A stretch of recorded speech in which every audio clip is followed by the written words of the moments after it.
Selamat siang Tribuners, jumpa lagi bersama saya Fiorena Jiretno dalam program Highlight Koran Tribun Timur edisi Jumat 12 Desember 2025. Dan tentunya kita akan menyajikan berita terkini dan juga terpercaya, dan telah kami muat juga pada edisi cetak kita hari ini. Maka dari itu beberapa headline, rubrik dan juga halaman akan kita ulas lebih lanjut pada tayangan ini. Nah, bagi Tribuners yang hendak berlangganan bersama kami dapat menghubungi kami di nomor 0411 811 5500 atau menghubungi kami via SMS maupun WA di nomor 081 1413 5555. Langsung saja kita awali dengan perjumpaan kita di halaman utama. Ada kemudian headline utama mengenai guru Tanasar yang turun tangan tengahi konflik PBNU, di mana kehadiran Menteri Agama Republik Indonesia sekaligus Wakil Rais Syuriah Pengurus Besar Nahdlatul Ulama PBNU Kiai Haji Profesor Dr. Nasaruddin Umar di Hotel Sultan Jakarta pada Selasa 9 Desember 2025 malam memantik sejumlah spekulasi sekaligus harapan rekonsiliasi konflik di ormas Islam terbesar Nusantara. Guru Besar Siasah atau Ilmu Politik Universitas Islam Negeri UIN Alauddin Makassar, Profesor Dr. Fatmawati Hilal MAG, menyatakan kehadiran imam besar Masjid Istiqlal ini di rapat pleno PBNU itu bisa ditafsirkan sebagai upaya solusi dalam rekonsiliasi. Nah, tentu saat dimintai komentar, Prof. Hilal mengaku tengah menghadiri acara kampanye anti pernikahan dini di Yogyakarta. Nah, Prof. Hilal berharap para elit NU di pusat dan daerah lebih dewasa menyikapi dinamika ini. Di usia 100 tahun lebih, NU menurut Hilal sudah terbiasa melewati badai politik ataupun juga badai konflik. Tentu Profesor Nasaruddin Umar tersenyum kepada Gus Ipul, mereka berdua berpelukan dan cipika-cipiki. Nasaruddin Umar beringsut masuk ruang rapat tanpa memberikan keterangan kepada wartawan. Di akhir acara, Kiai Nasaruddin menyebut bahwa kehadirannya untuk ikut menengahi konflik elit PBNU. Terpisah, intelektual dan kader NU Makassar Abdul Karim menilai selain Nasaruddin Umar, sosok Kiai Haji Marzuki Mustamar, mantan ketua PWNU Jawa Timur, bisa ikut meredam konflik ini. Nah, kemudian mantan aktivis PMII ini mengutamakan sosok lain masuk jadi motor penggerak NU pasca konflik dengan ungkapan orang yang terpapar asam lambung anxiety ini tinggi rasa takutnya, takut berbuat sembarang. Kalau orang seperti ini duduk di PBNU, ormas ini akan kembali ke kita. Tentu konflik elit PBNU kian meruncing di dua kutub, kubu Hotel Sultan dimotori oleh Kiai Miftah dan Gus Ipul, sementara kubu Keramat, kantor sekretariat PBNU Jakarta Pusat, dimotori Gus Yahya. Nah, Rakornas PBNU di Hotel Sultan Senayan, Jakarta sehari sebelumnya menetapkan Kiai Haji Sulfa Mustafa sebagai penjabat atau PJ Ketua Umum PBNU. Dia jadi pengganti Yahya Khalil Stakuf alias Gus Yahya.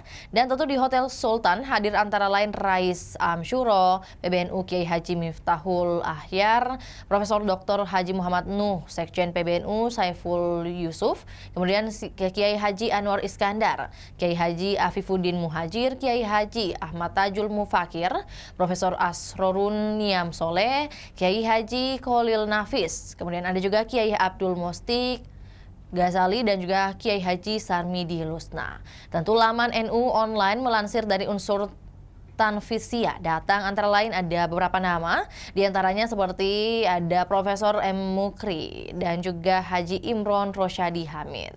Nah, pada Kamis 11 Desember 2025, kubu Keramat juga menggelar pertemuan konsolidasi. Berbeda dengan kubu Hotel Sultan yang dihadiri dua Menteri Kabinet Prabowo Subianto. Di kubu Keramat dihadiri kalangan pesantren dan akademisi.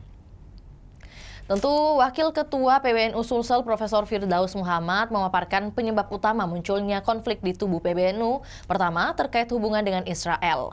Alasan kedua berkaitan dengan pengelolaan keuangan internal PBNU. Firdaus menegaskan, detail persoalan hanya dipahami oleh struktur inti seperti Rais Aam, Katib Aam, dan jajaran Tanfidsia.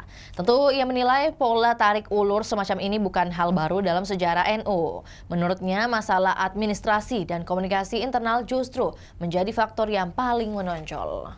Kita lanjutkan pada headline berikutnya, NU daerah yang tetap setia pada Kiai Sepuh, di mana Ketua Pengurus Cabang Nahdlatul Ulama PCNU Luwu Sumaryono menegaskan bahwa warga NU di daerah tetap tenang dan taat kepada Kiai Sepuh setelah penunjukan Sulfa Mustafa sebagai PJ Ketua Umum PBNU.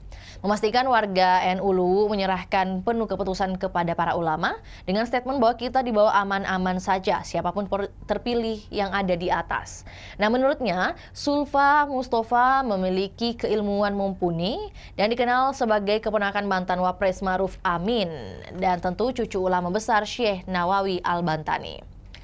Sumaryono menyatakan surat resmi penunjukan Sulfa sebagai PJ Ketum PBNU belum diterima pengurus daerah. Meski begitu, aktivitas NU di Luwu tetap berjalan normal. Di sisi lain ada juga PCNU Kota Makassar, di mana Ketua PCNU Makassar Usman Sofyan meminta warga NU tetap tenang menyikapi dinamika yang terjadi di tubuh PBNU. Apa yang terjadi saat ini bukanlah konflik terbuka, melainkan dinamika organisasi yang wajar dalam jamiah sebesar NU. Di Kabupaten Wajo juga mengaku belum mengambil langkah apapun terkait penetapan ketua baru dari PBNU. Sedangkan di Sinjai ada kemudian statement dari Ketua PCNU Sinjai, Musran Mustafa, yang menyatakan bahwa penilaian atas keputusan penetapan pimpinan baru di PBNU. Menurutnya keputusan tersebut sudah sesuai dengan anggaran dasar dan anggaran rumah tangga dari sebuah organisasi yakni PBNU itu sendiri. Kemudian bisa Anda saksikan di layar kaca Anda saat ini Tribuners menyoal pelunasan haji reguler sosial di tahun 2026. Lengkap dengan beberapa kabupaten kota yang ada di Provinsi Sulawesi Selatan. Dimulai dari sisi kiri ada kemudian Kabupaten Baru dan di sisi kanan ditutup dengan Kabupaten Selayar. Pelunasan ongkos naik haji ONH di Kota Makassar masih rendah. Hingga pukul 18.00 WITA pada Kamis kemarin, baru 57 jamaah yang melunasi. Nah, sedangkan batas akhir pelunasan ditetapkan pada Selasa 23 Desember pukul 4 sore. Jika gagal melunasi, kuota jamaah otomatis dialihkan ke peserta lain. Di mana totalnya ada 9.670 calon haji yang sedang berproses. Dari jumlah itu sekira 7.000 jamaah sudah mengikuti tes kesehatan. Nah, tentu namun yang dinyatakan istitah baru 4.070 jamaah, di mana istitah berarti jamaah yang dianggap mampu secara fisik, mental, finansial, dan keamanan perjalanan untuk menunaikan haji. Meski demikian, pelunasan baru dilakukan 2.699 jamaah, masih ada sekitar 1.371 jamaah yang sudah istitaah tapi belum melunasi ONH atau ongkos naik haji. Dan kita akan tayangkan juga cuplikan liputan mengenai ngopi, sejarah hitam pembantaian 40.000 jiwa Westerling di Sulawesi Selatan pada tahun 1946 hingga 1947. Di mana dengan subheadline yang merupakan kesimpulan atau juga menjadi highlight pada perbincangan podcast ngobrol virtual kemarin adalah perempuan, pengorbanan, dan tragedi. Cerita tante yang selamat dari eksekusi. Ini merupakan satu kisah yang mengemuka dalam program ngobrol virtual sejarah hitam pembantaian 40.000 jiwa Westerling di Sulawesi Selatan. Nah, disampaikan Musyafir Kelanaan, generasi kedua keluarga korban. Hadir bersama Herlina, seorang penulis peristiwa Galung Lombok 1947. Nah, Musyafir ini mengaku tantenya seorang guru yang tentunya juga yang ikut ditangkap dalam operasi militer yang dipimpin Raymond Westerling pada tahun 1946 hingga 1947. Ia termasuk dalam daftar orang yang hendak dieksekusi bersama puluhan warga lainnya, namun perempuan itu selamat. Di mana saat itu pasukan Belanda menerapkan larangan mengeksekusi perempuan karena Ratu Belanda sedang hamil tua. Aturan tersebut membuat tantenya batal ditembak meski tetap dipenjara sebagai tahanan. Tentu ada beberapa petikan wawancara yang kemudian telah kami himpun pada edisi cerita kita hari ini. Salah satunya adalah kemudian Bagaimana kondisi keluarga sebagai keturunan korban ketika melihat pembahasan tentang 40.000 jiwa korban. Nah, yang saat ini tayang adalah kemudian Musyafir yang menyatakan bahwa terima kasih suatu kehormatan baginya untuk bisa hadir bersama ibu sejarawan yang sudah banyak menelusuri peristiwa Westerling ini. Saya bagian dari keluarga korban generasi kedua dari kakek saya yang juga ayah saya dan juga ayah saya. Bagi keluarga kami, memahami sejarah ini bukan hanya kewajiban moral, tapi bentuk penghormatan atas pengorbanan orang tua dan kakek kami. Soal angka 40.000 kadang ada yang meragukan, tapi bagi saya bukan itu yang terpenting, angka hanyalah angka. Yang jauh lebih penting adalah nilai pengorbanan dari para pejuang. Mereka rela mengorbankan harta, tenaga, bahkan jiwa untuk mempertahankan kemerdekaan. Nah, kita ini kadang lupa melihat konteks sejarah. Orang bertanya, peristiwa ini tahun 1947, bukankah kita merdeka pada tahun 1945? Nah, secara de facto, kita memang merdeka pada 17 Agustus 1945. Tetapi secara de jure, saat itu Indonesia belum mendapat pengakuan penuh. Belanda tidak rela melepas wilayah jajahannya, dan itu sebabnya mereka kembali dan melakukan operasi militer di berbagai daerah, termasuk Sulawesi Selatan. Dan tentu untuk lebih lengkapnya, Tribuners bisa langsung scan barcode yang ada pada halaman utama kita edisi hari ini, akan langsung dialihkan pada kanal YouTube Tribun Timur, sekali lagi dengan tajuk Sejarah Hitam Pembantaian 40.000 Jiwa Westerling di Sulawesi Selatan. Kita lanjutkan pada halaman berikutnya Tribuners, halaman 3 edisi hari ini ada rubrik gebrakan sang pemimpin di tahun 2025. Tentunya hadir informasi seperti apa saja yang kemudian menjadi peran dari pemerintah kabupaten kota yang ada di Provinsi Sulawesi Selatan. Maka dari itu kita awali dengan Kejari Maros yang periksa 370 saksi mengenai pembayaran gaji tenaga outsourcing BPKA Sulsel yang masih mandek.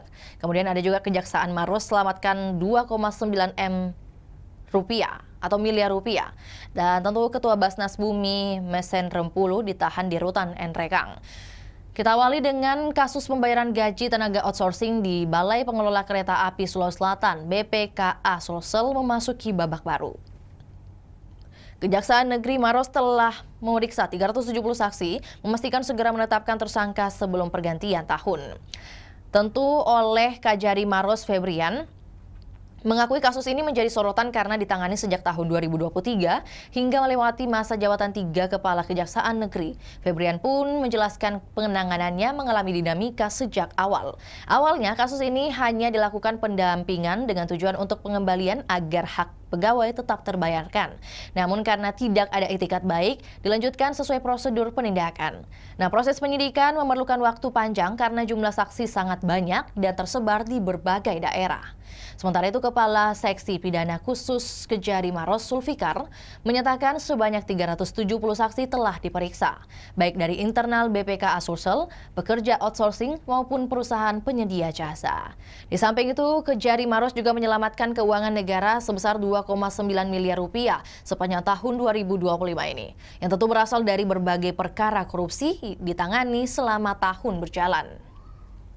Ini adalah headline selanjutnya pada halaman gebrakan sang pemimpin di bagian kiri. Kasih Tindak Pidana Khusus Kejari Maros Sulsel yang menyatakan bahwa rinciannya perkara ini dari Kominfo adalah di angka 1 miliar 49 juta rupiah dan PLN menyumbangkan 700 juta rupiah, perpustakaan 251 juta rupiah dan Siskeudus 476 juta rupiah. Tentu denda perkara juga berkontribusi. Denda Siskeudus tercatat 200 juta rupiah, denda perpustakaan 100 juta rupiah. Maksud saya denda perpustakaan 50 juta rupiah dan 100 juta itu pada denda PLN. Selain itu, perkara KONI turut menyumbang 135 juta rupiah. Dan inilah yang merupakan akumulasi penyelamatan pada tahap penyelidikan, penyidikan, penuntutan hingga eksekusi, katanya pada Rabu 10 Desember 2025 yang dikatakan oleh Sulfikar selaku Kasipitsus Kejari Kabupaten Maros. Sulfikar juga mengungkapkan proses penanganan perkara Pitsus tahun ini, di mana tahap penyelidikan terdapat 2 kasus yang masih berjalan. Pertama adalah dugaan korupsi pembangunan PSU Perumahan bagi MBR tahun anggaran 2018-2024. Kedua, dugaan penyimpangan keuangan dan pelanggaran hak pegawai di PDAM Tirta Bantimurung tahun anggaran 2021-2024. Kita tutup dengan informasi dari Kabupaten Nrekang. Ketua Basnas Bumi Mesen Rempulu ditahan di Rutan Nrekang. Ketua Basnas Enrekang Junwar tersangka dugaan korupsi dana zakat, infak, dan sedekah pada Selasa 9 Desember 2025. Junwar ditetapkan bersama Ilham Kadir selaku Komisioner Basnas Enrekang. Saat dibawa menuju rutan bumi Masen Rempulu, julukan Kabupaten Enrekang, keduanya mengenakan rompi pink dengan tangan terborgol. Kajari Enrekang Andi Fajar Anugrah mengatakan penetapan Junwar dan Ilham Kadir tindak lanjut dari penyidikan 5 tersangka sebelumnya. Selain itu ada juga ASN Enrekang berinisial SL yang lebih dulu ditetapkan tersangka oleh Kejati, Sulawesi Selatan. Menurutnya, Junwar dan Ilham diduga terlibat dalam penyimpangan, pengelolaan dan penyaluran dana ZIS Basnas Enrekang pada tahun 2021 hingga tahun 2024. Kedua tersangka baru kini ditahan selama 20 hari ke depan di Lapas Enrekang sambil menunggu jadwal sidang. Oleh Ketua Basnas Sulsel, Kidri Alwi mengaku prihatin dan sedih atas kasus yang menjerat sejumlah pimpinan Basnas Enrekang. Ia mengatakan Basnas Enrekang selama ini dikenal dan juga diketahui sebagai salah satu yang terbaik di Sulawesi Selatan. Maka dari itu dia menjelaskan untuk mengisi kekosongan pengurus Basnas Enrekang, Bupati Enrekang Yusuf Ritanga sebagai pembina Basnas memiliki kewenangan untuk menunjuk langsung. Maka dari itu ia mendorong agar Bupati segera mengajukan permintaan rekomendasi guna mengisi kekosongan kepengurusan. Kita lanjutkan pada halaman berikutnya. Di halaman 9 edisi hari ini Tribuners ada pada rubrik Tribun Makassar. Hadir informasi yang pertama adalah lampu jalan hingga sampah yang dominasi aduan di Lontara Plus. Kemudian pemerintah kota yang siapkan 60 event spektakuler di tahun 2026 dan ditutup dengan Disdik yang menyatakan bahwa libur, ajak anak masak dan eksplor alam. Dinas Komunikasi dan Informatika Diskominfo Kota Makassar mencatat 2.106 aduan yang masuk melalui aplikasi Lontara Plus. Lontara Plus adalah aplikasi layanan publik terintegrasi pemerintah Kota Makassar. Salah satu kanal atau fiturnya adalah aduan publik.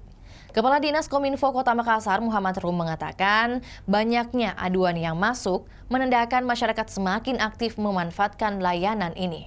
Nah, 3 jenis aduan paling banyak dilaporkan masyarakat, yakni 491 terkait lampu jalan, 276 persampahan, disusul aduan drainase sebanyak 266. Nah, Rum mengapresiasi kinerja beberapa OPD yang dinilai cepat merespons laporan dari warga.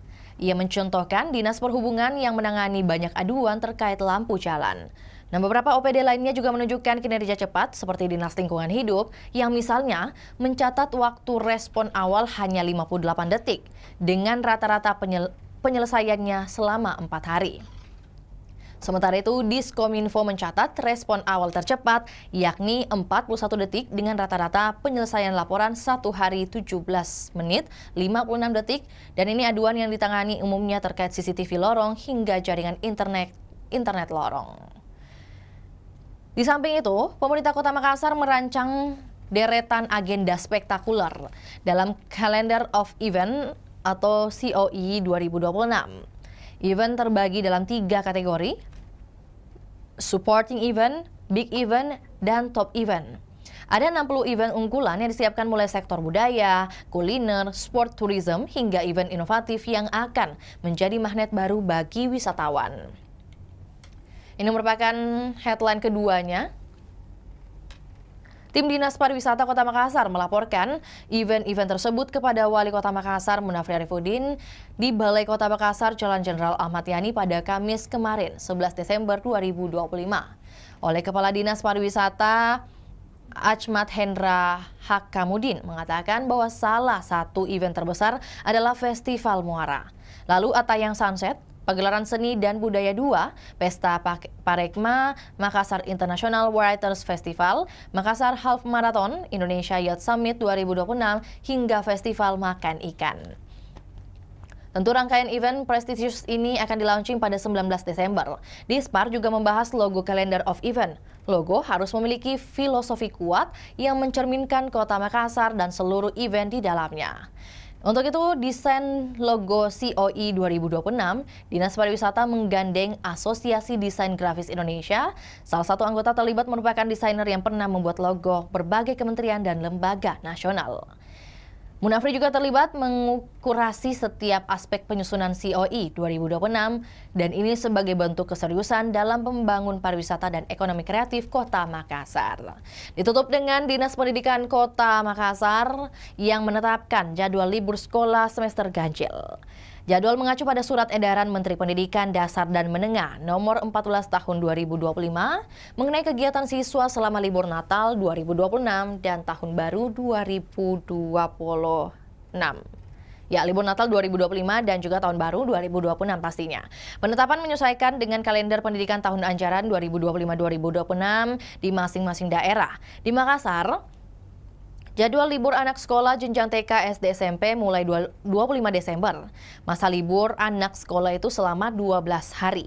Aci mengimbau orang tua memanfaatkan momen libur panjang ini untuk mempererat hubungan dengan anak. Nah, tentu banyak aktivitas sederhana yang bisa dilakukan bersama anak semasa libur. Misalkan memasak bersama, kemudian anak yang bisa belajar terkait bahan makanan, proses memasak, hingga nutrisi bahan yang digunakan.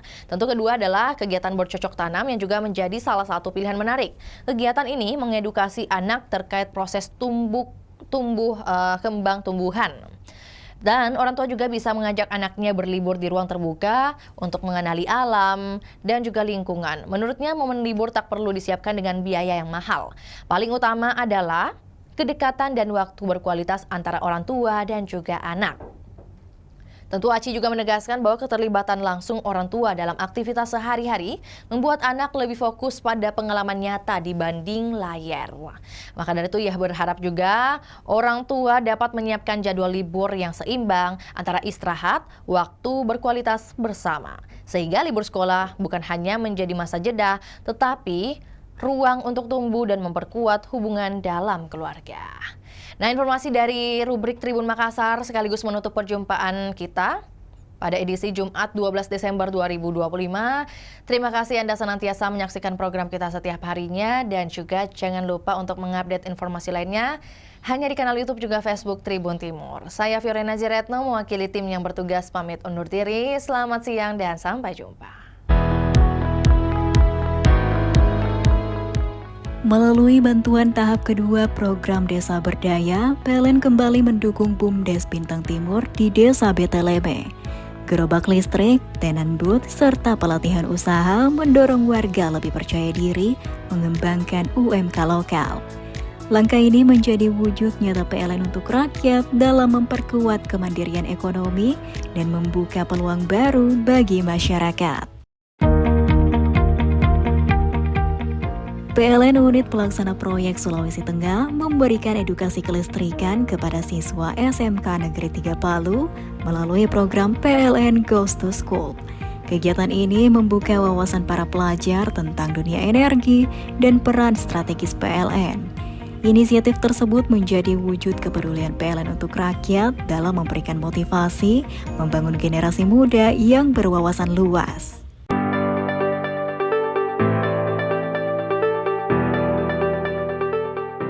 Melalui dukungan Srikandicare, bantuan peralatan kesehatan bagi Posyandu 1 Kantisang Makassar telah disalurkan dalam upaya memperkuat pencegahan stunting dan meningkatkan mutu pelayanan.